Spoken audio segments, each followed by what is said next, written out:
Dunkirk. As usual, the Yorkshire lads of the Green Howards and the East Yorks were in the thick of it, around Abbeville and then helping to defend the perimeter. Ignominious defeat or miraculous escape, whatever, it left Britain demoralised. The battle for France was lost, the Battle of Britain was about to begin. Yet it had all seemed so unlikely just a few years earlier, as these flyers of Doncaster played host to their German friends. For the air-minded of Yorkshire in the 30s, the sight of a swastika held no fears.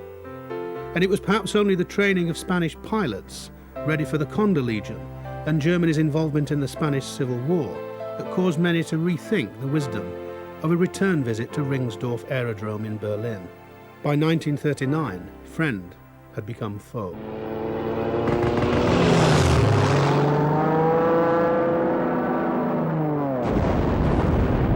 The war had scarcely been running for a month when a Heinkel 111 attacking shipping in the North Sea was shot down by Spitfires from a squadron stationed at Catterick.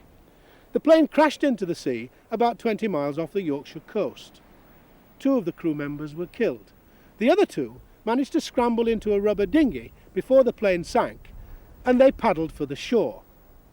Unfortunately, they were at sea for nearly 48 hours before they fetched up at the bottom of these cliffs just to the north of Sand's End, frostbitten and exposed. One of them managed to scramble to the top, leaving his injured comrade down below. In the end, they were arrested by LNER Special Constable George Thomas, who was guarding the entrance to Sand's End Tunnel against saboteurs, here on the old Whitby to Middlesbrough line, long since dismantled. They were thankful to be alive after their terrible ordeal, and for Luftwaffe officers Hochstahl and Lang, they were the first to hear, on English soil in World War II, those immortal words, "For you, the war is over." Sand's End Whitby was surprisingly back in the front line on December the 29th, 1939, when it had the dubious honour of being the only village hit by a torpedo.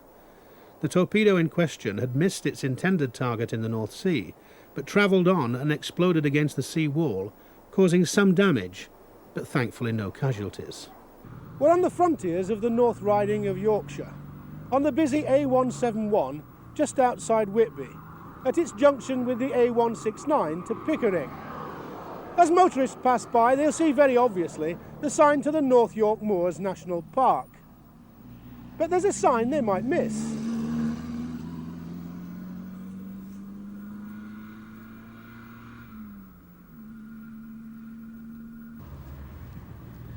This sign stands forgotten. It was put here in 1945 by the North Riding of Yorkshire County Council. And I'll read it. The first enemy aircraft to be shot down in England during the Second World War fell 80 yards opposite this tablet on the 3rd of February 1940. The downed plane, a Heinkel 111, crashed into this field within sight of Whitby. It was claimed by Hurricanes from 43 Squadron based in Northumberland and flown by Jim Hallows and a certain Peter Townsend.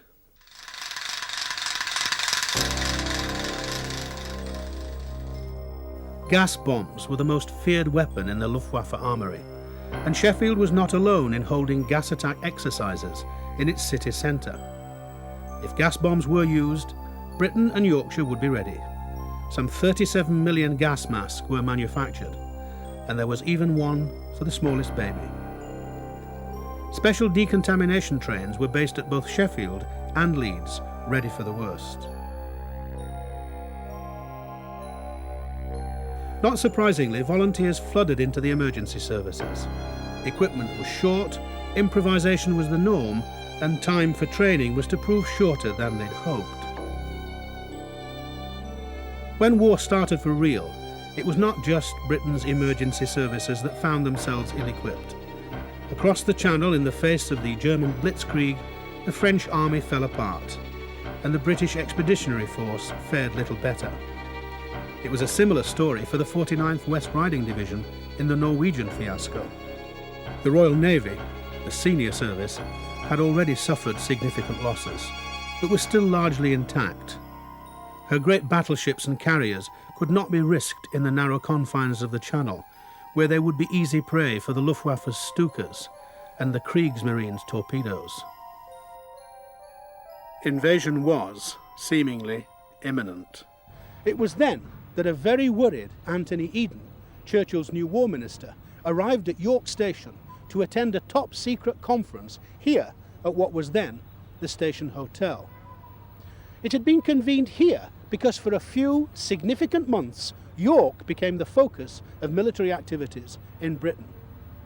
The Army's top brass, high-ranking commanders and junior officers who had recently escaped from France via Dunkirk and from Norway were summoned here to present an evaluation to the new War Minister of an ultimate crisis situation. In this grand Victorian oak-panelled room, Army commanders lined up to make their statements. The British Army was demoralised, in some regiments close to mutiny. The BEF's best equipment had all been lost in France. Men were deserting every day in increasing numbers.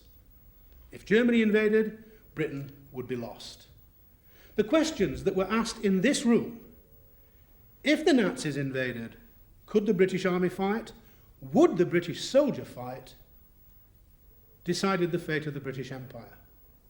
For a few short hours on a hot summer's day in 1940, this conference chamber in a hotel in York, the capital of Yorkshire, became the military capital of Britain. The parlous state of Britain's defences had to be reversed, and quick. New guns were installed in the World War I fort guarding the Humber, and the Spurn Point garrison was reinforced. Had the coastal defences failed, then these volunteers in the Home Guard, rehearsing the defence of Sheffield, may have had to do it for real. St John's Church it was, the headquarters at that time, at Crooksmoor. It was their church rooms, and we went and joined. It was the local defence volunteers. Look, duck and vanish, as was said in those days. We trained at Tuesday night, and we took it very seriously, the training, because they were old soldiers from the First World War that took us. So there was no messing about like Dad's army. Then we started getting rifles. So from then on, we started guarding our headquarters every Friday night from then onwards. Heavy weapons were certainly in short supply. There weren't even enough rifles to go round. And for this unit of the Home Guard attached to the 5th East Yorkshire Regiment, the most important pieces of their equipment were a blanket and a length of rope.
It's perhaps fortunate that the Home Guard never had to face the ferocity of the Blitzkrieg, but then Yorkshire fought the war as much with her industry as with her menfolk.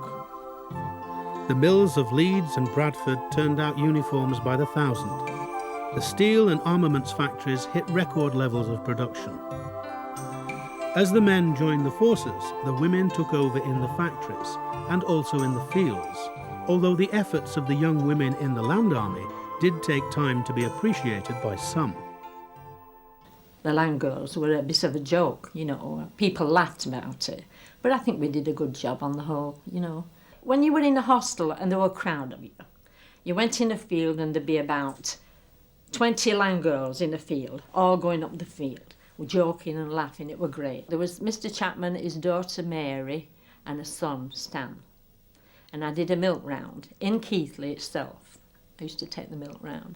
I must have thought I weren't fit enough to do the tough work, you see, so I put me on the milk round. Used to give the old age pensioners a drop of extra milk. I used to say, go on, make yourself a rice pudding.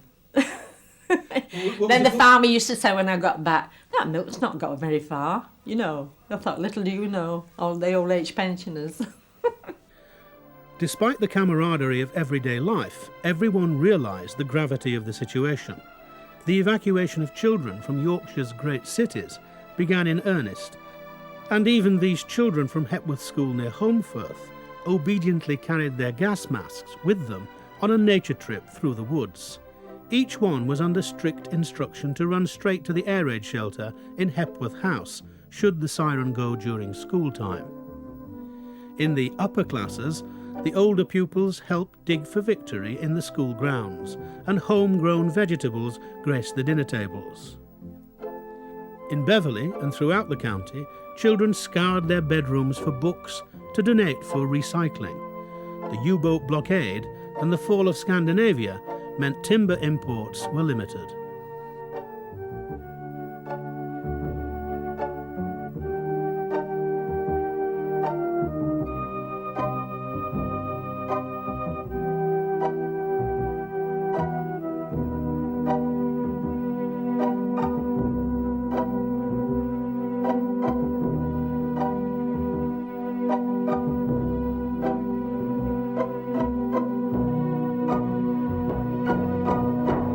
Just as Britain prepared for the fight, Germany prepared for the occupation. The Nazis earmarked the showpiece Quarry Hill Flats in Leeds as their proposed Gestapo headquarters in the north. From here they would have pursued the names on their blacklist, with interrogation and torture sessions for those members of the resistance caught operating in Yorkshire and the north. There was even a convenient yard where they would have been shot. As it turned out, Leeds was not to become the Gestapo's headquarters, but it did become the headquarters of the Pioneer Corps based at Roundhay and responsible for the prisoner of war camps in Doncaster, Sheffield, Otley, Ripon, Catterick, Selby, York, Skipton, Snaith, Goole, Easingwold, Escrick, and here at Eden Camp near Malton. Now the prisoners' huts house a museum. But in 1940, the entire population of Britain was embroiled in the struggle. The Admiralty needs a large number of fishermen, especially enginemen and stokers, to form the crews of additional mine-sweeping and anti-submarine vessels.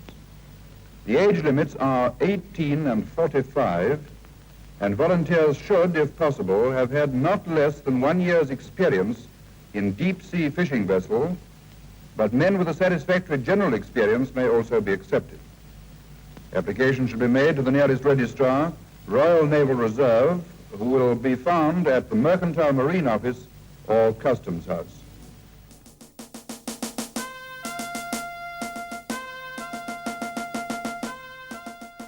The fishermen from Middlesbrough, Whitby, Robin Hood's Bay, Scarborough, Bridlington, Flamborough, Withensea, Hornsea and Hull flocked to join Harry Tate's Navy, as the Royal Naval Patrol Service had been called since World War I. They marched to the docks in new uniforms to man their trawlers, now converted to hunt submarines or sweep mines. These men were used to danger, and they found it in abundance. The graveyards in Yorkshire's coastal regions give only a hint of their sacrifice.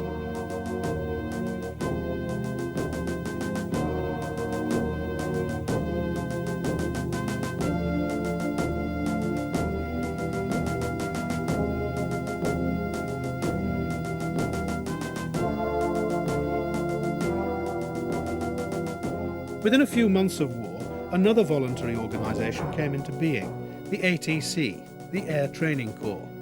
At its peak, it was nearly 230,000 strong, an invaluable training ground for the RAF. Many towns in Yorkshire had their local squadrons, with Kirby Moorside being a popular location for initial training in gliding. But there was so little time. The Luftwaffe's targets were set by Hitler's directives, military decrees, the 9th of which specifically mentioned 4 Yorkshire ports: Grangemouth, Middlesbrough, Goole and Hull.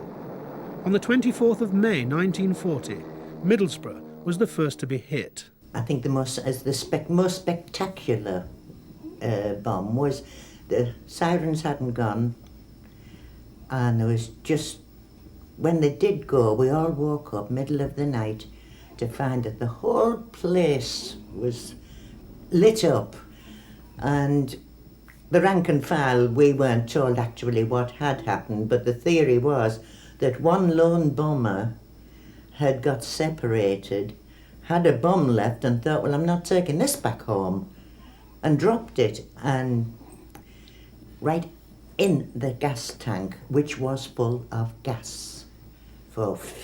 They reckoned they could read a newspaper in Redcar by the light of the flames, and not 8-10 miles away. 8 civilians were injured in this raid, the first civilian casualties in England as a result of the bombing of a non-military target. Luftwaffe attacks on Britain had up to now all taken place at night, but with the fall of France they became more daring, and the first daylight raid once again had a Yorkshire installation as its target: the storage tanks and petrol refinery at Saltend near Paul on the Humber. The Heinkel 111 that dropped the bombs was commanded by Oberleutnant zur See Frederick Cook. His plane was shot down about 25 miles off the Yorkshire coast, and his injured crew were picked up by HMS Black Swan, along with Oberleutnant Cook's personal record of the raid. Um 16:30 Uhr deutsche Sommerzeit flogen wir durch Wolken und sahen, dass wir gerade südlich von Flambeau Head waren. Wegen der Wolken drehte ich nach Süden in Richtung Humber ab. Der Funker meldete Spitfires. Wir hängten sie ab und ich kam über Saltend unter einem blauen Himmel an. Als ich zum Anflug aufs Ziel ansetzte, meldete der Funker wieder Spitfires. Ich konnte nicht verstehen, wie sie uns gefunden hatten. Ich entschied mich, mit dem weiterzumachen, weswegen ich hier war: Bomben auf die Öltanks abzuwerfen. Die Raffinerie wurde von Flaks geschützt, aber deren Feuer schreckte meinen Piloten nicht ab, der den Zielanflug ruhig und gelassen fortsetzte. Unsere 12 50-Kilo-Bomben trafen die Tanks und verursachten Explosionen in Feuer. Aber als wir in Richtung Heimat abdrehten, kamen die wartenden Spitfires, um uns zu erledigen.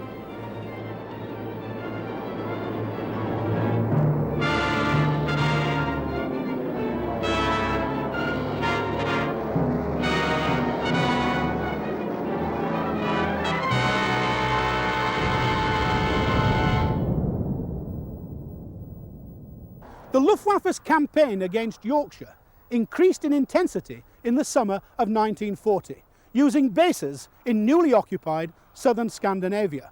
On August the 14th, an all-out attack was launched against aircraft factories, radio location stations and airfields. On August the 15th, a force of 50 Junkers 88s crossed the North Sea, making landfall at Flamborough, and they caught RAF planes on the ground here at Driffield, and they did immense damage. The airfield was shattered. 13 RAF personnel were killed. But the Luftwaffe didn't have it all their own way. 3 of the aircraft were shot down by 73 Squadron. 1 crashed near the coast, another burned out at Hunmanby, and 1 crash-landed at Hamilton Hill Farm, Burniston, near Bridlington. Among the heroes of the Battle of Britain was Ginger Lacey, of 609 Squadron West Riding. These shots were taken from the squadron's gun cameras in August and September of 1940.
By 1940, Ministry boffins had captured the German code machine Enigma, and they'd broken the code. One of the first signals they received was this: Knickerbein Klev ist auf Punkt 53 Grad 24 Minuten Nord und 1 Grad West eingerichtet.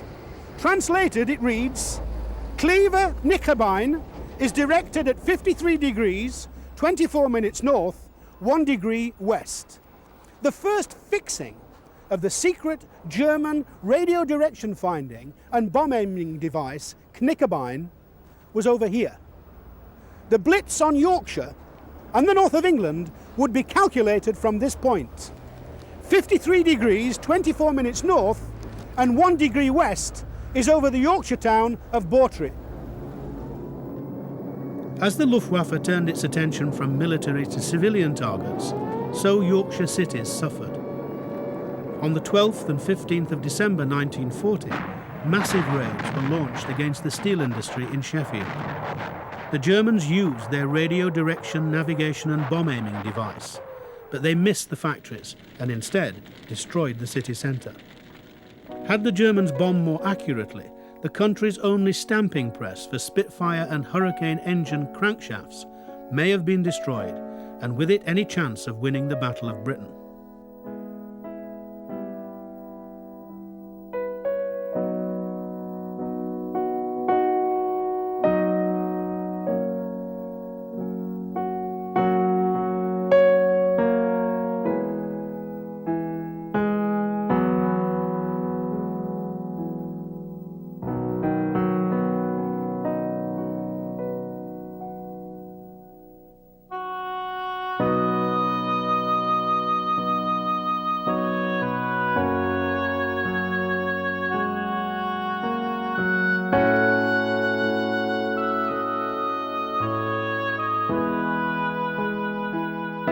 Bransburton, a village not far from Beverley and Hull, these boys playing football are probably unaware of the German gravestones in the church cemetery. These are the graves of men not much older than the footballers themselves. The crews of 3 Heinkel 111s, 2 of which crashed at Patrington and 1 at Long Riston, shot down by Defiance of 255 Squadron from Curtin Lindsey during raids on Hull on the 4th and 5th of May 1941. Hull was, in the words of Herbert Morrison, the most bombed city in the Empire, and the Heinkels from KG 53 and 54 in France had been attempting to burn the city by firestorm created with high explosives and incendiaries. They nearly succeeded.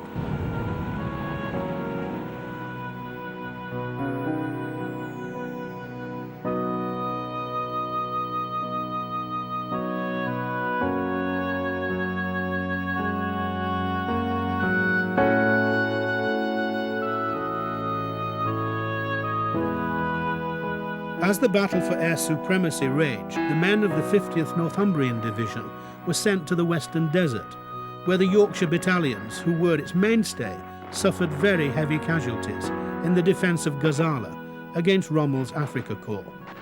The 4th Battalion of the East Yorkshire Regiment was almost wiped out, and the 2nd Battalion of the West Yorks also took a pasting, before our Yorkshiremen helped push Rommel out of the desert for good after El Alamein. Following on from North Africa, the 50th Division moved against Italy, where she was joined by the 5th Division, made up of Green Howards, Yorks and Lanks, and the King's own Yorkshire Light Infantry. Assisted by the Duke of Wellington's at Anzio, they were later to march victorious into Rome. The King's own Yorkshire Light Infantry was also in Burma when it looked as if the Japanese would overrun the country. In company with the 2nd Yorks and Lancs, they became guerrilla fighters behind Japanese lines with Wingate and the Chindits, and the West Yorks fought in Slim's 14th Army at Kohima and Imphal, helping to expose the myth of Japanese invincibility in jungle warfare. Back home, the population dug for victory, not only in their gardens and their allotments, but also deep into their pockets with organised fundraising events. Settle's Wings for Victory Week was typical.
Not to be outdone, Bridlington organised its Warship Week.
Similar fundraising events were organised throughout the county. This is War Weapons Week in Beverley.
Children all over the county knew what national savings meant.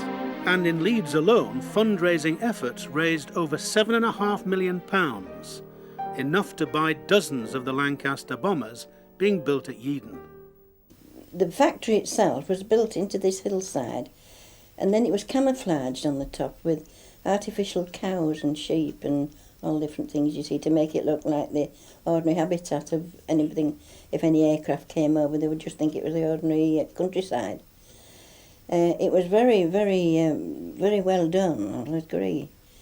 And anyhow, we worked from 7 o'clock, I don't know, 6 or 7, I think it was 7 o'clock in the morning till into the evening, for 3 weeks before we had any time off. When they came in from the ATA, auxiliary transport, I used to have to take all the inspection books, duly sorted signed by everybody, up to the airport, to the control tower. That was quite interesting, seeing them up there, flying in and flying out again. There was a time when the chief inspector did offer me a flight when they was doing a test flight, but I was rather nervous about that, so I didn't go. I wish I had sometimes now. Everything was, put together by tender loving care, which it was, and doing a good job of work. And then, just to be shot down and nothing, like you're saying, people losing their lives and everything, and I was very, very sad about that. The remnants of the anti-aircraft defences for the giant Avro factory stand derelict in the fields adjacent to what is now Leeds International Airport. Their usefulness has passed by, but they remain as a poignant reminder of the life and death struggle of a bygone age.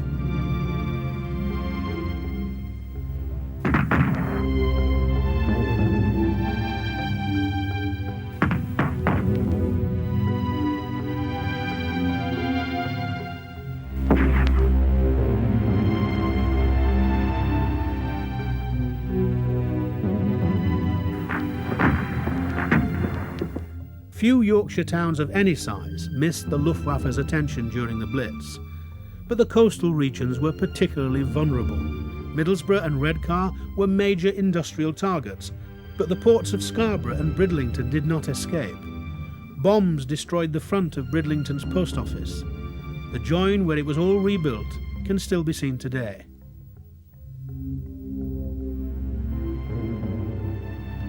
Women took an ever-increasing role in air defences, as shown here with one of the 4 mobile barrage balloon squadrons in East Yorkshire. Despite her defences, Leeds was raided on 9 separate occasions. Perhaps not the attention Leeds as a centre of light and heavy engineering warranted, but 77 people were killed and nearly 400 injured. The personal tragedies and suffering of those affected in the Leeds Blitz was no less for the lack of scale. Similarly, Bradford was hit often by German bombers returning with full bomb bays after unsuccessful raids on Liverpool. There'd been an air raid warning, and then the all clear went. So we went to bed. There was me, my mother and father. And later on I saw some searchlights through the window, so being rather nosy, I stood up at the window watching. And I'm not religious, well, I won't say I am, but somebody said in plain, "Get down quick," just those 3 words, nothing more, and I never hesitated. And because they all cleared a gun, you see, and so I jumped straight back into bed. And as I did, bang. I never heard the bombs coming down or anything like they say, yeah, the whistle and things like that. I never heard a thing. And I was lucky. The ceilings, the doors and everything were all laid on top. It was just 4 houses, 2 at one side and 2 at the other. And although I wasn't frightened, that was the one moment that I did really feel frightened, because it was dead silence. You could have heard a pin drop. And my only thought was my mum and dad. The German bombers came over and they came low. I remember looking up in the sky and seeing the big black crosses underneath the wings. And at that time I was with the NFS, I think they called it then, the fire service. And I was driving a Ford V8 with ladders on top and a pump behind. And the flipping body was flat. Anyway, I was sent to Leechford's yard. When I got there, all the horsebacks, all of the firefighters there, and all the people, policemen, all uniformed men, inspectors and all lay flat on their bellies shouting, "Get down, get down, get down." And when I went down flat on my belly, and I thought, well, this is it. This is where I'm going to die, because the bombers were screaming down. They're like making like blue lights, all on Greenwoods and Battlers, and all on railway sidings and railway lines and bridges down there, you see. It were hell let loose. We went down Manchester Road and we got about 3/4 of a mile to half a mile before you get to the town centre, just above a place called Croft Street. And we couldn't move. We would people, scores and scores of people, trying to make their way into the town, and the bombs had dropped, and one had dropped at the bottom of Manchester Road, and there were scores of people trying to get out. And the policemen trying to get them into the shelters, and it ended up with us shouting and calling them names that I won't repeat on here, to get out of the way so we could get to the so-and-so fires. Despite the raids, Yorkshire's industries continued the fight. Much of the British war machine depended upon Yorkshire coal, and it was not surprising that the King and Queen chose to visit Wakefield and its miners in recognition of the excellent work being done. People in mining areas, now enjoying comparative prosperity, have had a royal reminder of their importance in the war effort. Every possible ton of coal must be obtained, and in Wakefield and the district round, their Majesties were accorded a real Yorkshire welcome. When they arrived at Bullcliff Wood, they found that surface coal was being excavated.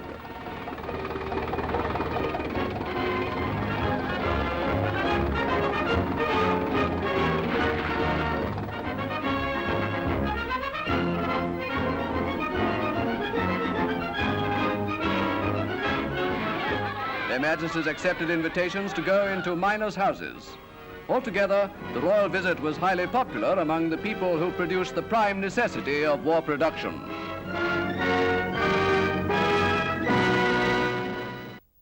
In 1942, RAF Bomber Command began a deliberate offensive against German cities and civilians. One of the first targets was Lübeck, a medieval city and port. Most of the buildings in Lübeck were made of wood. The city burned to the ground, killing 400 people. The Germans retaliated by aiming at British cities listed in a 19th century tourist guide on architectural heritage. They were called the Baedeker raids, after the author. Inevitably in Yorkshire, York was the target.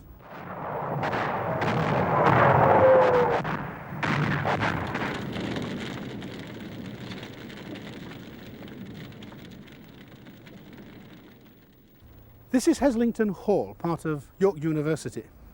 But in World War II, it was the command headquarters for No. 4 Group Bomber Command.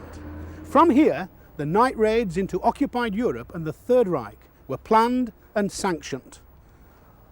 Yorkshire bombers, Halifaxers, not Lancasters, with their crews, took off from airfields like Leconfield, Pocklington, Full Sutton, Lisset, Croft, Middleton St George, airfields all over the county, to carry the air war to Germany. Every year, the Rear Gunners Association holds a memorial service and reunion at the Yorkshire Air Museum, Elvington.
In the whole of the Battle of Britain, we lost 540 flyers. Bomber Command would lose that many in one night. And this graveyard in Harrogate, and others like it, goes only part of the way to remind us of the sacrifice made by the aircrew not only from Britain and the Commonwealth, but from Poland, Czechoslovakia, France and other conquered nations.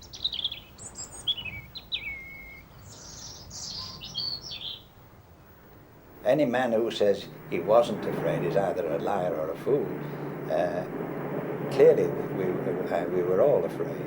But the bomber crew was a remarkable experience. There was an esprit de corps that I'd never experienced before and have never experienced since. We each depended on the other for our lives. Butch Harris, Bomber Command commander, addressed us at the end of the war. And he said, when your grandchildren ask you what you did in the war, Grandad, tell them you won it. Now, I don't make any claim to the RAF winning the war, but it was certainly a massive contribution that they made. And it was at great cost. But the airmen of Yorkshire were not the only ones making disproportionate sacrifices.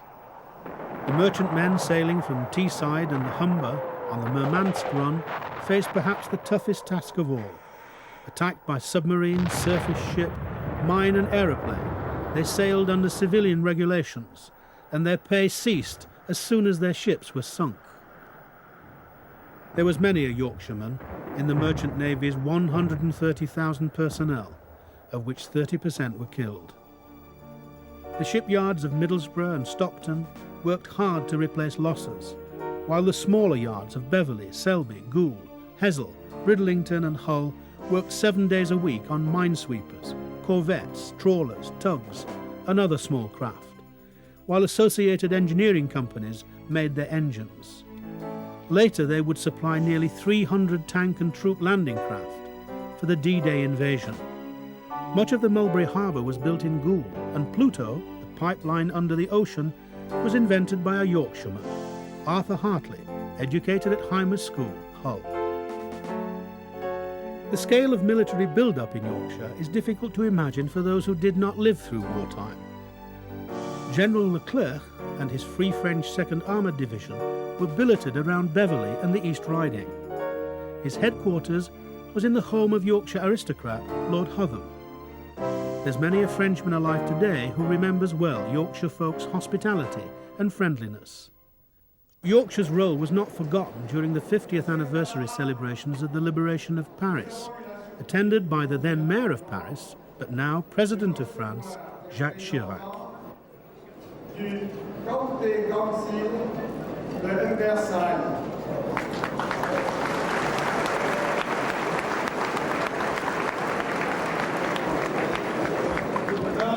Je ne sais parler français, mais pas beaucoup.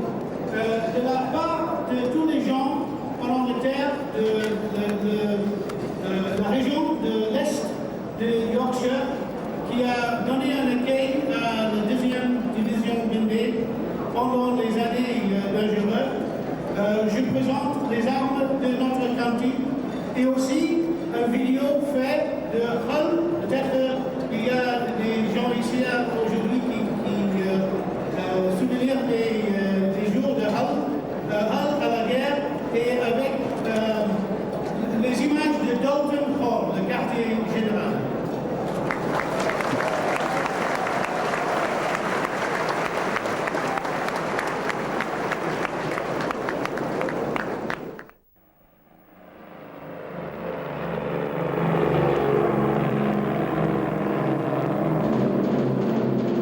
On D-Day, it was the Yorkshire men of the 6th Battalion Green Howards and the 5th East Yorks who spearheaded the assault on Gold Beach, and the 2nd Battalion East Yorks led the assault on Sword.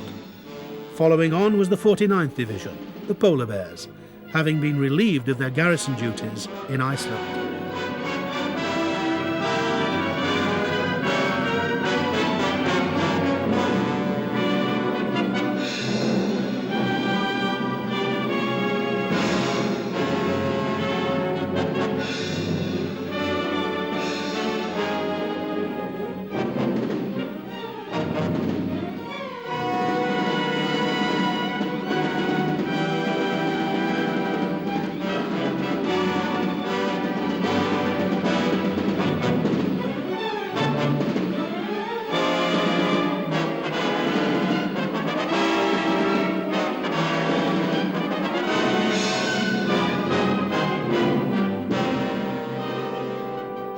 The human cost of the air, sea and land battles fought to liberate Europe can be seen in the military cemetery at Bayeux, Normandy.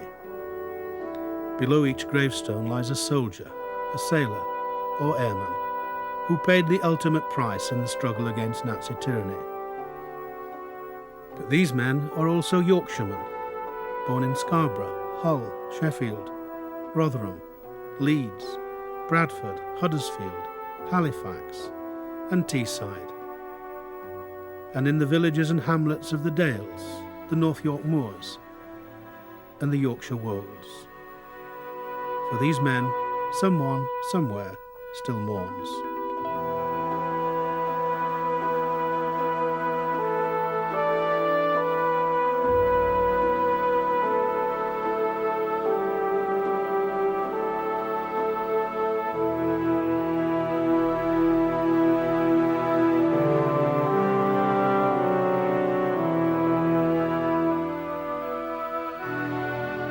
They shall not grow old as we that are left grow old. Age shall not weary them, nor the years condemn. At the going down of the sun, and in the morning, we shall remember them.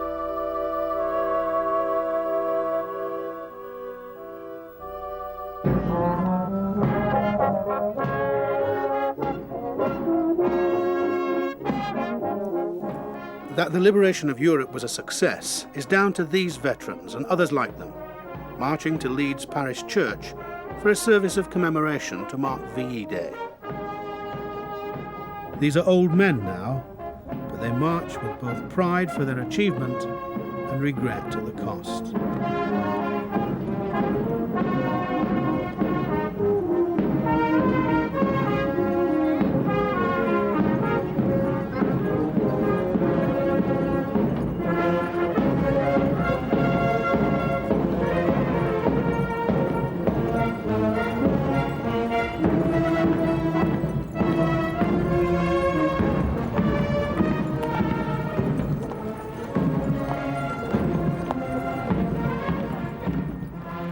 D-Day had not been the bloody disaster that many had predicted, but things went badly wrong at Arnhem, as Ray Watson from Withensea recalls. We was bottled up in a house, one big house on the Utrecht itself.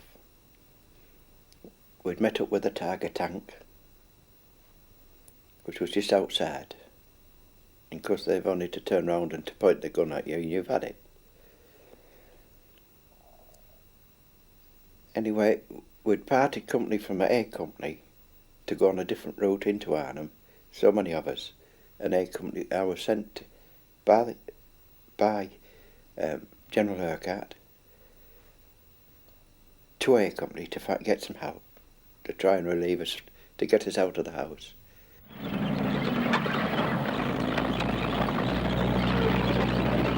I gets back and the CO was killed, Waddy was killed,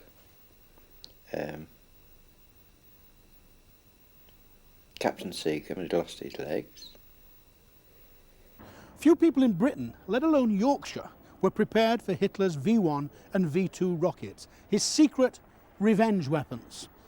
Initially launched from the ground, by December 1944, because launching sites in France and Belgium had been overrun, they were being air-launched from specially adapted Heinkel 111s flying from northwest Germany. The age of the missile arrived for Yorkshire on Christmas Eve 1944, when the mining families of Rossington near Doncaster were rudely awakened when one landed in fields nearby. Luckily, no one was hurt. Other rockets landed at Grangemore near Huddersfield, Sowerby Bridge near Halifax, Willoughby near Hull, Southcliffe near Goole, Barnby Moor near York, and Midholme Moor just outside Sheffield. Hitler's secret weapons made victory in Europe even more urgent. Pressure on Montgomery in particular was intense, and this was passed down through the ranks. Ernie Teal of the Guards and the 79th Armoured Division was among those at the sharp end of the action. We get to this village called Berg, which is on our maps, and the officer rang in and he said no, there was no German soldiers in there, but little did we know there was a paratroop officer with a Luger at the mare's head telling him to say that. We approached this village called Berg, it's a beautiful place, and the tanks went into the main thoroughfare through the village, the main street through the village, and it was full of German paratroops, which we didn't know, the 6th German Paratroop Regiment. They knocked out the leading tank and knocked out one at the back and trapped about 12 in between the first and the back one, you see. Then they had bazookas, that's rocket firing, and knocking out tanks right, left and centre and setting them on fire, you see. And they couldn't turn in this village street to get away from them. So the CO told us to pull back and it says, burn it, which we did.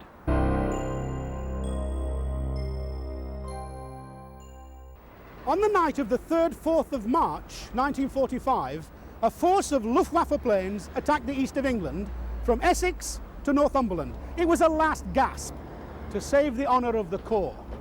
In our region, 3 people were killed in Gainsborough and 3 trains attacked in Yorkshire. Of the last 3 Luftwaffe planes to be shot down over England, 2 of them crashed onto Yorkshire soil. But the ordeal of Yorkshire people was not over. They'd been amongst the first to be attacked by the Luftwaffe, and they were the last. Unbelievably, on the 17th of March, 1945, just 7 weeks before the end of the Second World War, a lone Junkers 88 flew low over Holderness Road in Hull, dropped anti-personnel bombs and machine-gunned the streets. 12 men, women and children were killed and 22 injured. But soon came the news all of Britain had been waiting for. In Hull, the crowds in Queen's Gardens listened to civic dignitaries declaring Germany's surrender and the end of the war in Europe. And later, the crowd danced in East Park. But there weren't enough boys to go round, so the girls danced by themselves. The war against Japan went on, stopped only by the most cataclysmic event in man's history of the world. Neil Boyd of York has painted vivid pictures of his life as a prisoner and a slave labourer in the coal mines around Hiroshima. And these 2 planes came over and they circled the area because it was the pit, the head. I don't know what they were thinking or what they were deciding, but there was a big water tower there. And my friend went over to the water tower to shelter if there was any dropping of bombs or anything. And they did hesitate and went round again. And then there was this terrible explosion. And I didn't know what it was. I was cut and bleeding, and my abdomen was burst. And I looked across at the water tower, and he was just a shadow on the wall.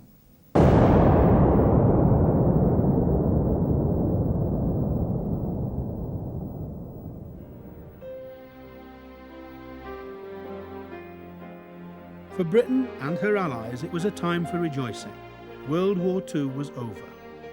The Mayor of Bradford, Alderman Barnett, read the official proclamation, and the celebrations began. Leading the dancing was one well-known Bradford character, Kate Kennedy. She was doing no more or less than she did every Saturday night, but this time with official sanction. Although perhaps she wasn't invited onto the podium, and later perhaps she shouldn't have removed the glass bowl covering a streetlight and formally presented it to the leader of the victory parade. Today the bonfires, the crowds, the parades, the fancy dress. For tomorrow, it would be back to work for Yorkshire, to build a better world.